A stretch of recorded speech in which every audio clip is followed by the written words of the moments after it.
Hello and welcome to the Real Life Alexa challenge channel. I'm Alexa and this is Real Life. That's how it goes today. So today's video is going to just be a little bit of this, a little bit of that. Nothing really specific to talk about, but keeping my promise to myself, I am posting and it's Saturday, so here we are. My dad and my sister visited, so we had a really nice time Thursday night and last night. I don't know if you know of, they originally were the love languages, but the languages of appreciation. And I know, before even taking a quiz or anything, that quality time is my number one. And this little guy's number one, too. You like quality time, too, don't you, Bubby? Oh, your eyes are gross. You can't be on camera like that. What are they going to think? This is Kane. He's special. Quality time, I think acts of service, where if someone sees you're struggling and need help, they're just going to come over and say, hey, what can I do? Or, hey, can I take that off your plate?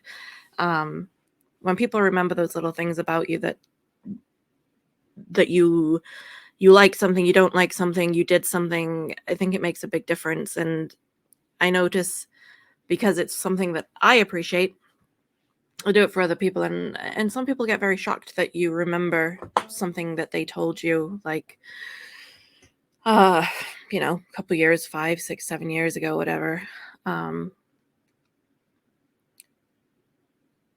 I don't know how to explain it. I mean, we did nothing special. We were here, we had dinner one night. We were going to a restaurant and I didn't realize it was takeout only. So we got takeout and we came back here. And yesterday, Friday, we sat and we did laundry at the laundromat. They needed to. They're on a road trip, and it was perfect, seeing them and hanging out and laughing and just talking and getting to connect was great. So, I think some people don't realize that, I don't know if I'm saying this right. I think it would be really good if more of us understood that if we want to make the people we care about feel that we care about them, finding their love language, not ours, and doing that for them, even if it's outside of something we would normally do.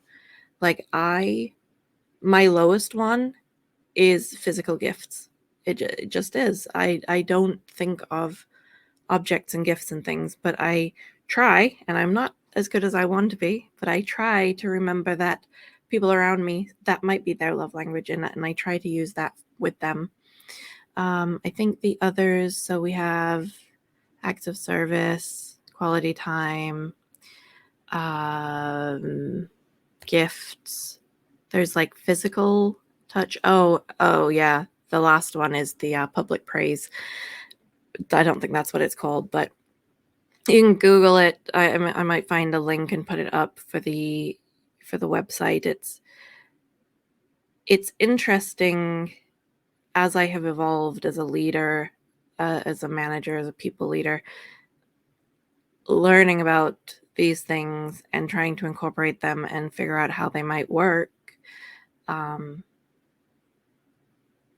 Not for myself, although at the end of the day, if you are a coach and you're coaching people and they succeed, there is a gratification in that in some small way you are able to help them achieve something.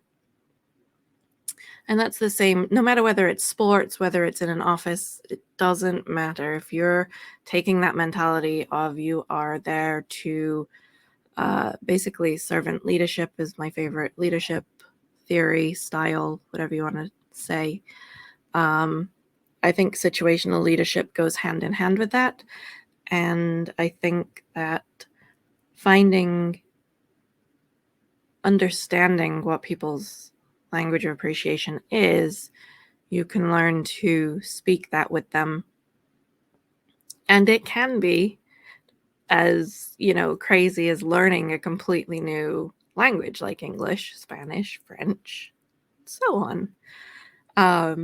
Because some of these things are very foreign to us. We normally have one or two of these that are things we like. So for me, quality time and seeing my family, it fills me up with just love, I guess, is the best word for it. Peace. There's a bit of peace that goes along with it. And then there's always that, and then this happens to all of us, we can have a really great time. It could be visiting with family, it could be going somewhere, it could be having this big self-realization, having a success, like you reach a milestone you've been wanting to get to. And the next day, maybe you're still riding that high. A few days later, a lot of people suffer a low. And this is, sorry, I'm very itchy today. It's very dry and very windy here, so lots of dust in the air. They say that if you have a big vacation planned, you should actually start sort of thinking about and planning your vacation after that before you go on the one. And not like actually details, but like just kind of, if I'm going to place X this year, maybe in a year or 2 years, whatever cadence it is that you might be able to go on vacation, heck, it could be 5 years, right? Or for this milestone birthday, I'm going to go here. So maybe it's a 5 or a 10-year thing. If you have something that you can always plan and look forwards to, that helps to even out the low of getting back from something you planned and were looking forwards to. And now, well, I don't have anything to look forwards and it was so great and it's over. It's that same idea. So I never know what to do or where to plan or where to go. I'd like to get a little better on visiting places. I'm fascinated with meeting. This is so weird because I'm an absolute introvert and I shy away from crowds, but I love meeting new people. I love meeting new people one-on-one, and I love learning about them, and I love finding how similar we are as humans and then how different we are in just the little details of the various things from the culture that whoever I'm meeting is from versus my culture. And it's funny, some of the first things people say is, oh, in our culture we like food and family, and that's most cultures. But the key is in the details of what type of food and what type of family event and what is the social norm and what are the traditions that you have. And so those details are fun to learn about, also while just really reemphasizing we're all human. So that was on my mind, I guess. They visited, appreciation, vacations, be nice to have. It's tough when you have pets to go on vacation. They don't understand it. And I worry about that with my cats when I go away. They don't know why I'm gone. And they are, I am their world, basically. And if I'm not here, well, what happened to her, right? Pets can be a huge part of people's families. And I did have a request to talk about emotional service animals, emotional support animals versus pets versus service animals, normally service dogs. And there's a few other distinctions, especially with canines, canine good citizen, therapy dogs, things like that. And I will probably go into that I think that there are people who have genuine needs that an animal can help meet.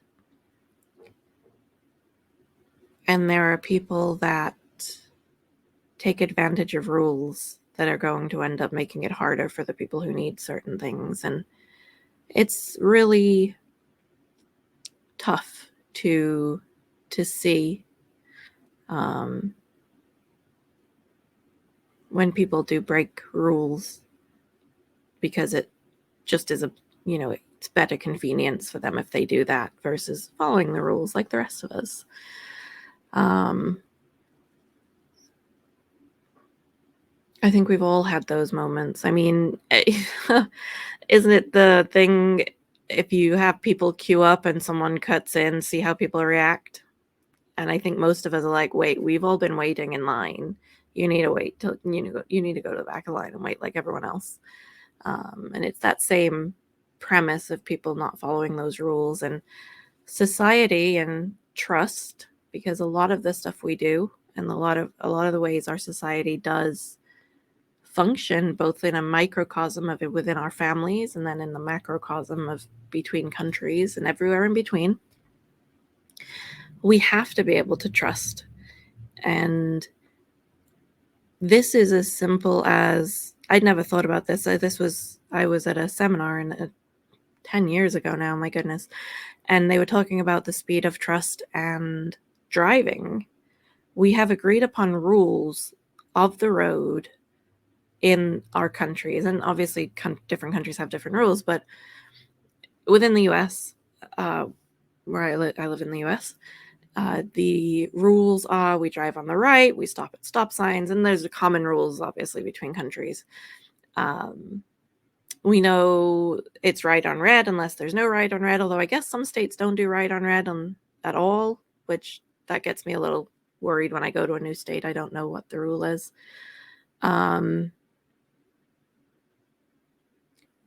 When people are driving erratically, when people do not follow the rules, like stopping at a stop sign, or probably a better example is yield, right? Because you can still be driving, but you have to slow down to let whoever's on the main road, and then you yield and go in behind them when you merge in.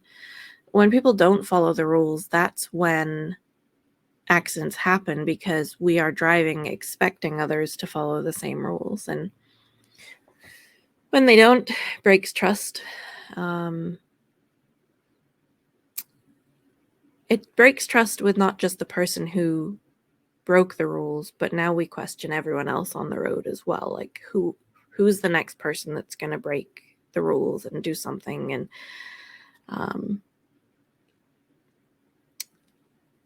you see people with obviously untrained dogs telling people it's a service dog and you can't ask me anything. Well, actually, that's not true. There are some very limited things that can be asked. I'm going to have to look them up, so I might do a different video on that specifically, but there are specific things that can be asked. And at the end of the day, a service dog should not be making a nuisance of itself, and it shouldn't be disturbing the people around in whatever public space they're in. So I know people who have service dogs and they've needed them, legitimately needed them, and they've had worse times because the people who don't have a trained dog have screwed up the trust. So it's a bit difficult, but I came on tonight and I'm doing this messy hair, completely makeup free, although I don't really wear makeup often.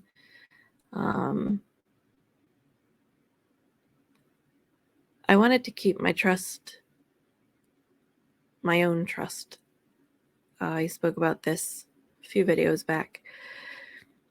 I'm doing this for me, and so this is what I wanted to talk about today. This is what I wanted to share, and I will look up the languages of appreciation link, and I hope I hope other people get to have their cup filled up the way mine was the past couple days, seeing family. It's such a, whatever your language of appreciation is, I do hope that you are valued and shown that you are valued and that you feel it. It makes a big difference in quality of our lives when we're able to feel that.